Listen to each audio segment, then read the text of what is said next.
The ongoing diplomatic conflict between Korea and Japan over the latter's export restrictions has led to a strong anti-Japanese sentiment in Korea, with many Korean consumers boycotting Japanese products.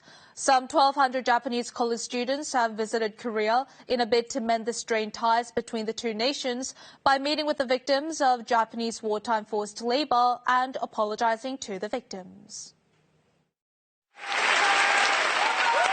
Students donning yellow uniforms fill up an auditorium amid loud cheers and applause.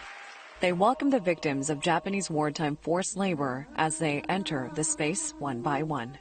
할아버지, 할머니의 아픔을 조금이나마 치료해 드릴 수 있다면 너무 기쁠 것 같습니다. 할아버지, 할머니, 사랑합니다. 그리고 죄송합니다. Some 1,200 Japanese college students attended this event on Thursday. They come from an NGO called Youth and Students for Peace.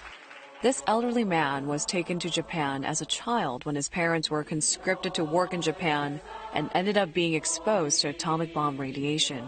He still vividly remembers those days.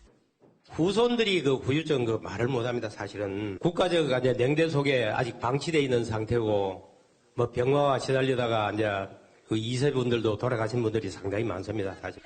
The Japanese students also visited the Seodaemun prison in downtown Seoul.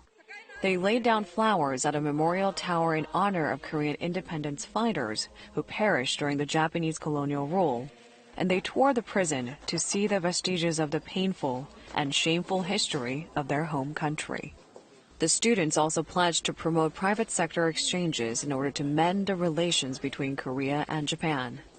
日本人として韓国の方々がそのように通過されてきた痛みや葛藤、そういった立場を分かって差し上げて、そして未来のために日本と韓国が Some 100 of the students also placed chrysanthemums at a statue dedicated to the victims of Japan's wartime sexual slavery and embraced the statue.